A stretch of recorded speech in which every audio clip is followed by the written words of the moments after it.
শুনো বাবা, তোমাদের জন্য 2 লাখ টাকা রাখছি, এইগুলো দিয়ে সৎভাবে ব্যবসা করবা। বাবা, এই সামান্য 2 লাখ টাকা দিয়া এই ঢাকা শহরে কিভাবে ব্যবসা করব বাবা? আরে বাবা, তুমি তো জানো না পরিস্থিতি কিরকম ছিল।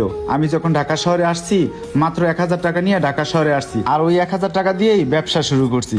এই সৎভাবে ব্যবসা করেই আজকে আমার প্রতিষ্ঠান এই পর্যায়ে আসছে। বুঝতেছি না বাবা, এটা কি করব। হঠাৎ করে তার ব্যবসা প্রতিষ্ঠান সব এতিমখানায় দান করে আমাদের ভাগবারটা বুঝাই দিয়া সে কই চইলা যাইব। বাবা, তোমাদের যে টাকাগুলো দিছি এই টাকাগুলো সৎ পথে ব্যবহার করবা, অসৎ পথে ব্যবহার করো না। বাবা, আজান দিচ্ছে, আমি নামাজে যাচ্ছি, আর তোমরা তোমাদের পথ দেখো। আমি বাবা হয়ে যতটুকু দায়িত্ব ততটুকু পালন করছি। বাবার যত সম্পত্তি ছিল সব দান করে দিছে। সামান্য 4 লাখ টাকা দিয়া তোর 2 লাখ আমার 2 লাখ দিয়ে কি করুম কত? ভাইয়া, বাবা সব সম্পত্তি তো দান করে দিছে। এখন যে আমগো দুই বাইরে 2 লাখ করে টাকা দিল, এই 2 লাখ দিয়ে আমরা দুইজন মিলা ব্যবসা করি। হ্যাঁ, ঠিক কইছস, ব্যবসারই চিন্তা ভাবনা করতেছি আমি। তাইলে তোর লগে সন্ধ্যার পরে আমি কথা কমুনে। যা, তুই বাসায় যা, আমি সন্ধ্যার সময় আসতেছি। আমার বড় ভাইয়ের তো বাজে নেশা আছে, এতগুলা টাকা নিয়া বড় ভাই আবার বাজে পথে নষ্ট করে ফেলাইব নাকি? ভাইয়ের লগে মিলা কি ব্যবসা করুম কিছুই বুঝতেছি না। ওই যে বন্ধু আছে, বন্ধুর লগে আলাপ করি দেখি। আরে বন্ধু, তোর আমি সকালতে খুঁজে বেড়াইতাছি। তুই তো জানোস যে আমি বেচারা থাই, আমার রুম আজকে পুরা ফাঁকা। আয় বন্ধু, আজকে তোর লিয়া চিল মারুম, চল আয়। বন্ধু দাঁড়া দাঁড়া, আমার কথা হন। বন্ধু, বাবার যে সম্পত্তি ছিল সব এতিমখানায় দান কইরা দিছে। বাবা মাত্র 2 লাখ টাকা দিছে ব্যবসা করার জন্য। তো এখন বন্ধু, এতদিন যে চিনমিল করতাম, এখন আর চিল করতে পারম না। এরে কোনো কথা কইলি বন্ধু? আজকে 10-15 দিন ধরে আমার রুমটা খাইলা, কইছি তোর লিয়া চিল মারুম, দিলি প্ল্যান্ডের পুরা নষ্ট করে। না বন্ধু, এখন আর চিল করার সময় নাই কা। এতদিন তো বাপের হোটেলে খাইছি, মার হোটেলে ঘুমাইছি, এখন নিজের পায়ে নিজে দাঁড়াইতে হইব। তোর চিল মারানোর মুড আমি আইনা দিমু। ধানমন্ডিতে 2টা মাইয়া আইতাছে, তুই টেনশন করস কে? অগরলিয়া 8:30 আমার বাসা থাকুম, আয়। কি ধানমন্ডিতে 2টা মাইয়া আইতাছে, আবার সারা রাত থাকবো? আজকে যদি মাইয়ালায় সারা রাত থাকি তাহলে তো সব খরচ পানি আমার করতে হবো। দূরও করলাম একদিনই তো। সব মালই পিকআপে উঠাইন হইছে, মালগুলো সুন্দর করে ডেলিভারি দিবা, আর টাইট করে গাঠিটা বাঁধ দিও। সামনে রোজার মাস, ঈদের সিজন, ঈদের ভিতরে এই মালগুলো ব্যস্ত হইব, বুঝো নাই? সাবধানের সাথে মাল লয়ে যাবা। আরে ওইটা কি আমার ভাই না? ওইখানে বইসা রইছে কে?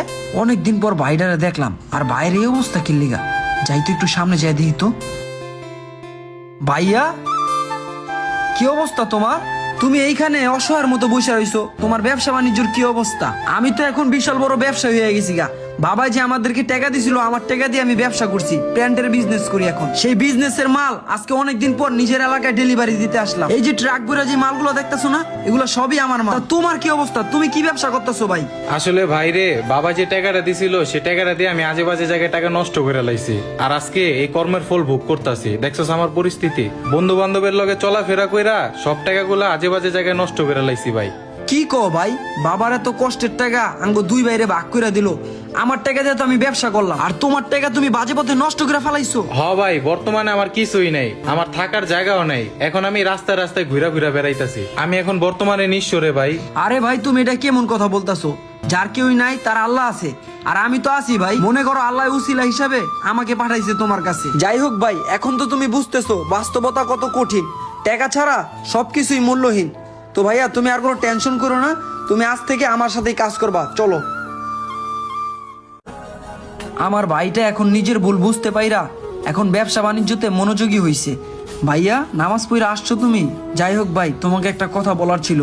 আমি হচ্ছে কি আমার এই ব্রাঞ্চেরই আরেকটা শাখা খুলছি। তো তুমি অনেক দিন ধরে আমার এই ব্রাঞ্চে পরিশ্রম করছো, তো আজকের থেকে এই দোকানটা আমি তোমারে বুঝাই দিলাম, আর আমি আমার ওই ব্রাঞ্চে বসবো। তো এই দোকান আজকে থেকে আমি তোমারে বুঝাই দিলাম। কি কস ভাই, তুই আমার জন্য এত কিছু করলি ভাই। তুই ওই দিন যদি আমাকে সাপোর্ট না দিতি তাহলে তো আমার রাস্তায় ঘুরতে হইতো। তুই আমারে সাপোর্ট দিছিস দেখে আজকে এই পর্যায়ে আসতে পারছি ভাই, আর আমি নিজেরে ঘুরায় দাঁড়াইছি একমাত্র তোর অবদানই ভাই। আরে ভাই, তুমি এটা কোনো কথা কইলা? আর এরকম কথা বলতে নাই, ভাইয়ের বিপদে তো ভাই পাশে দাঁড়াইবো। যাই হোক ভাই, অত কথা বলতে নাই। আজকে থেকে তুমি এই দোকানে বসবা, আর আমি আমার ওই নতুন দোকানে বসবো। এই দোকান আজকে থেকে তোমার এই দিয়া দিলাম। বুকে আয় ভাই, তোর মতো ভাই প্রত্যেকটা ঘরে ঘরে থাকা দরকার, যাতে প্রত্যেকটা ভাই ভাইয়ের বিপদে এভাবেই পাশে দাঁড়ায়। কি